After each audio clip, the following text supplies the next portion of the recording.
자, 우리 부동산 시장 얘기할 때 늘 금리, 금리 하잖아요. 근데 사실은요, 그 뒤에 잘 보이지 않는 엄청난 힘이 하나 더 숨어 있습니다. 바로 원달러 환율이죠. 아니, 내가 사는 아파트 값이랑 미국 달러 가치가 대체 무슨 상관이야 싶으시죠? 저도 그랬습니다. 오늘 국토연구원에서 나온 아주 따끈따끈한 연구 자료를 가지고 이 흥미로운 미스터리 한번 제대로 파헤쳐 보겠습니다. 사실 말이죠. 오랫동안 전문가들조차도 환율이랑 주택시장은 별 상관없다 이렇게 봤어요. 거의 관계가 없거나 있어도 아주 미미하다고 생각했죠. 그런데 최근 시장에 막 요동치면서 예전에는 보이지 않던 아주 강력한 연결고리가 딱 하고 나타나기 시작한 겁니다. 네, 맞아요. 환율이라는 게 그냥 우리가 해외여행 갈 때 1달러에 얼마지? 하고 계산하는 그런 숫자, 그 이상이라는 거죠. 당장 우리가 쓰는 수입품 가격부터 시작해서 나라 전체의 경제정책 방향까지 결정하는 우리 경제의 정말 핵심적인 변수 중 하나거든요. 자, 그럼 대체 이게 어떻게 작동하는 걸까요? 환율이 바뀌는 게 어떻게 돌고 돌아서 우리 집값에까지 영향을 미치는지 그 경로, 이른바 도미노 효과에 대해서 한번 알아보겠습니다. 그 전에 기본 개념부터 딱 하나만 짚고 가죠. 원달러 환율이 오른다. 이 말은요, 간단하게 말해서 우리 돈 원화의 가치가 떨어졌다는 뜻이에요. 예전엔 1달러를 사려면 1,200원이면 됐는데 이젠 1,300원을 줘야 하는 그런 상황인 거죠. 아주 간단하죠? 자, 그럼 이 도미노가 어떻게 쓰러지는지 한번 볼까요? 첫 번째 도미노, 환율이 오릅니다. 탁 하고 넘어지죠. 그럼 두 번째 도미노가 따라서 넘어져요. 뭐냐? 아파트를 지을 때 필요한 수입 자재 가격이 막 올라요. 동시에 한국은행은 원화 가치가 더 떨어지는 걸 막으려고 금리를 올려야 하나 고민하게 되죠. 그리고 마지막 도미노가 꽝 하고 주택시장을 덮치는 겁니다.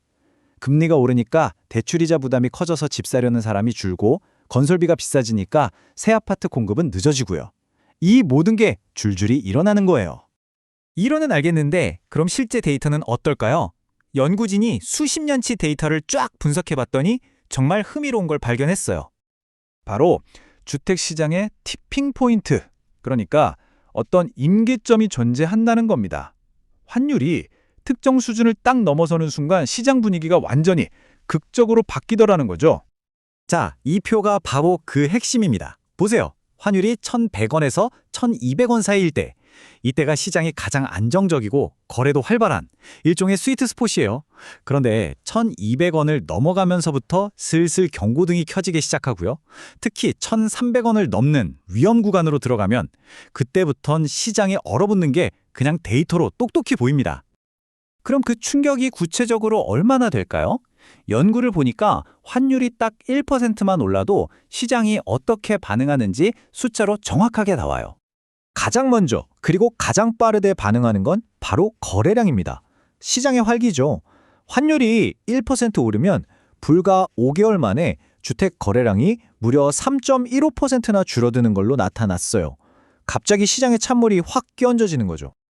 자, 거래가 이렇게 뚝 끊기면 그 다음은 뭘까요? 네, 바로 가격입니다. 11개월에 걸쳐서 집값이 누적으로 0.4% 떨어지는 효과로 이어지고요.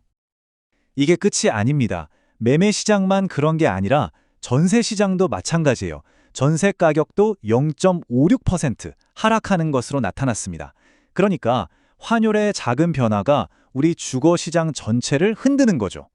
그런데 말이죠. 이 이야기에 아주 중요한 반전이 하나 있습니다.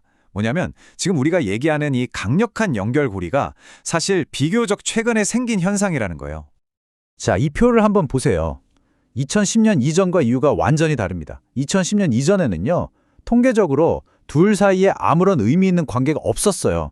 그냥 각자 따로 움직였던 거죠. 그런데 2010년 이후 환율은 집값에 직접적으로 또 간접적으로도 영향을 미치는 아주 중요한 변수가 되어버렸습니다. 완전히 다른 세상이 된 거예요. 아니, 그럼 대체 2010년을 기점으로 무슨 일이 있었던 걸까요? 한마디로 우리 경제가 세계 금융시장과 훨씬 더 끈끈하게 엮였기 때문입니다. 예를 들면 외국인 투자 자금이 예전보다 훨씬 쉽게 우리나라에 들어왔다 나갔다 할 수 있게 된 거죠. 그러다 보니까 환율이 조금만 흔들려도 국내 자금 시장 전체가 출렁이게 된 거예요. 주택 시장도 더 이상 우리끼리의 리그가 아니라 이 거대한 국제 자본의 흐름에 직접적인 영향을 받는 시장이 되어버린 겁니다. 자, 그럼 이 모든 분석이 지금 우리에게 뭘 말해주고 있는 걸까요?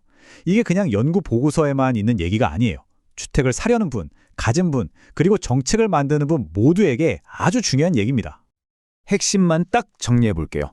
첫째, 이제 우리 집값은 국경 밖의 요인에 의해 직접적으로 움직인다는 겁니다. 둘째, 환율이 주택시장의 미래를 알려주는 일종의 조기 경보 시스템이 됐다는 거예요. 환율을 계속 지켜봐야 하는 이유죠. 셋째, 만약 환율이 1,300원을 넘어간다? 이건 앞으로 새 아파트 공급까지 줄어들 수 있다는 아주 강력한 신호로 봐야 합니다. 그리고 마지막으로 이제 정부가 부동산 정책을 세울 때 국내 상황만 봐선 안 되고 이 환율이라는 변수를 반드시 고려해야 한다는 뜻이기도 하고요. 이번 연구 보고서에 나오는 한 문장이 이 모든 상황을 딱 한마디로 요약해줍니다. 우리나라처럼 개방도가 높은 경제에서는 환율의 급등락이 실물자산 시장에 직접적, 간접적으로 영향을 줄 수 있다. 이게 바로 우리가 마주한 새로운 현실인 거죠.